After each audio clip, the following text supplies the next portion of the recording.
வணக்கம். நான் டாக்டர் மீனாட்சி பாலசுப்ரமணியன், மகப்பேறு மருத்துவர் from Kriya Women's Clinic Adyar. நிறைய பேருக்கு ஒரு டவுட்டுங்க. டாக்டர் எனக்கு சிசேரியன் ஆயிடுச்சு. எனக்கு வந்து முதுகு தண்டுல அந்த அனஸ்தீசியா கொடுத்தாங்க. அதுலேருந்து தான் எனக்கு இந்த மாதிரி முதுகு வலி வந்துருச்சு அப்படிங்கிறது தான் எல்லாருக்குமே இருக்கிற டவுட். ஸோ இந்த முதுகு தண்டுல போடுற இந்த அனஸ்தீசியா, ஸ்பைனல் அனஸ்தீசியானாலேயோ இல்லை எபிடியூரல்னாலேயோ நம்மளுக்கு பேக் ஏக் வரதுக்கான சான்ஸ் இருக்கா?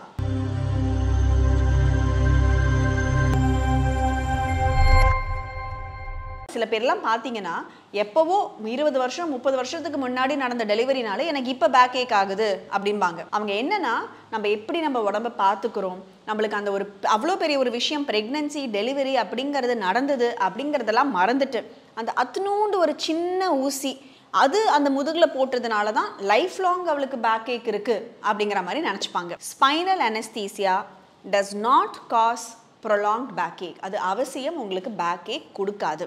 ஸோ இப்போ அப்படி இருந்துச்சுன்னா நம்மளுக்கு அந்த ஒரு டெலிவரிலாம் ஆனதுக்கு அப்புறமா எதனால நம்மளுக்கு பேக் பெயின் வருது, எதனால நம்ம இவ்வளோ கஷ்டப்படுறோம்? ஏன்னா சில பேராலலாம் கீழே உட்காந்து கூட எழுந்துக்க முடியாது. சிசேரியன் மாத்திரம் இல்லை, ஈவன் நார்மல் டெலிவரி ஆன விமன் கூட எனக்கு டெலிவரி ஆனதுக்கு அப்புறமா எனக்கு முட்டி வலிக்குது டாக்டர், என்னால் கீழே உட்காந்து எழுந்துக்க முடியல, எனக்கு ரொம்ப அதிகமாக முதுகு வலிக்குது அப்படின்னு கம்ப்ளைண்ட் பண்ணுறவங்க நிறையவே நம்ம பார்க்குறோம். இது எதனால நடக்குது, என்ன ப்ராப்ளம்னா மோஸ்ட் இம்பார்ட்டன்ட் என்னன்னா நம்மளுக்கு ப்ரெக்னன்சியில் நிறைய ஒரு ஹார்மோன் சேஞ்சஸ்லாம் நடக்கும். எஸ்பெஷலி ரிலாக்ஸின் அப்படிங்கிற அந்த ஒரு ஹார்மோன் நம்மளுக்கு செக்ரீட் ஆகிறது இடுப்பு எலும்பெல்லாம் விரிஞ்சு டெலிவரிக்கு ஈஸியாக நம்மளுக்கு தலைக்கீழே இறங்கி வரதுக்காக அந்த ஹார்மோன் செக்ரீட் ஆகுது. இதனால அந்த ஒரு போன்ஸ் எல்லாம் கொஞ்சம் ரிலாக்ஸ் ஆகிறதுனாலையும் மசில் வீக்காக இருக்கிறதுனாலையும் பேக் ஏக்குங்கிறது நிறைய பேருக்கு வரதுக்கான சான்ஸ் இருக்குது. அண்ட் மோஸ்ட்டாக நம்மளுக்கு ஒரு ப்ரெக்னென்சினாலே ஒரு வெயிட் கெயின் அப்படிங்கிறத நம்ம பார்க்குறோம். ஸோ நிறைய பேருக்கு அந்த ஒரு ப்ரீ ப்ரெக்னென்சிலேருந்து ஒரு 10-15 கிலோஸ் கூட அதிகமாக அந்த ஒரு வெயிட் கெயின் இருக்கிறது.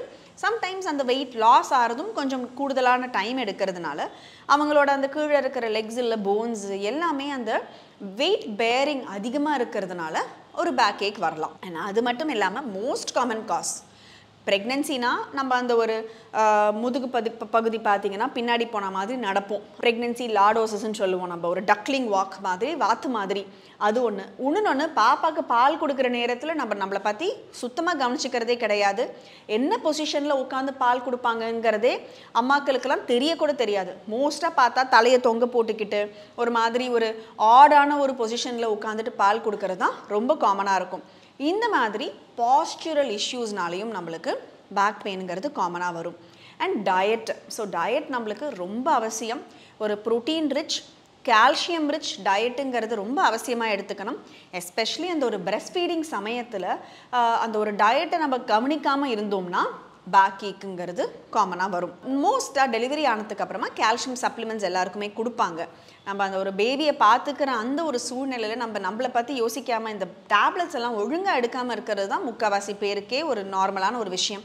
அந்த மாதிரி இல்லாமல் நம்ம ரெகுலராக டேப்லெட் எடுத்துக்கிறதும் ரொம்ப முக்கியமான விஷயமா இருக்கும். ஸோ இந்த மாதிரி இத்தனை காரணங்கள்லாம் இருக்குது நம்மளுக்கு பேக் ஏக் வரத்துக்காக. அதெல்லாம் விட்டுட்டு நம்ம அந்த ஒரு சிசேரியனுக்கு பண்ண ஒரு ஊசினால தான் நம்ம பேக் ஏக்குன்னு நினச்சிக்கிட்டு அதை பற்றியே யோசிச்சுட்டு இல்லாமல் நம்மளோட லைஃப் ஸ்டைலை மாற்றிக்கிட்டு நிறைய சேஞ்சஸ் பண்ணோம்னா இந்த பேக் ஏக்லேருந்து நம்மளுக்கு ரிலீஃப் கிடைக்கும். ஸோ என்ன பண்ணால் நம்மளுக்கு இந்த பேக் ஏக் போகும்னா மோஸ்ட் காமனுங்க எக்ஸசைஸ். அதுதான் இருக்கிறதுலே ரொம்ப முக்கியம். பேக் ஸ்ட்ரென்தனிங் மசில் எக்ஸசைசஸ்ங்கிறத நம்ம கண்டிப்பாக அவசியம் பண்ணணும். ஹெல்தி டயட்டு, நிறைய ப்ரோட்டீன் கால்சியம் ரிச் டயட்டு. சில சமயம் நம்மளுக்கு அந்த விட்டமின் டி குறைச்சலாக இருக்குதா, இல்லைனா நம்மளுக்கு கால்சியம் குறைச்சலாக இருக்குதா அப்படிங்கிற மாதிரி உங்கள் டாக்டர் போய் பார்த்தீங்கன்னா அதுக்கு உண்டான சப்ளிமெண்ட்ஸ்லாம் உங்கள் டாக்டர்ஸ் கொடுப்பாங்க. அதை எடுக்கிறது ரொம்ப அவசியம்.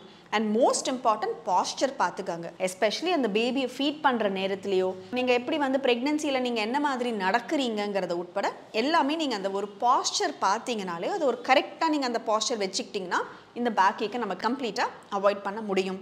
ஹெல்தி லைஃப் ஸ்டைல்னாலையும் ஒரு டயட் சேஞ்சஸ் அண்ட் பாஸ்டுரல் சேஞ்சஸில் கண்டிப்பாக இந்த பேக் ஏக்னால நம்மளுக்கு ஒரு ரிலீஃப் கண்டிப்பாக கிடைக்கும்.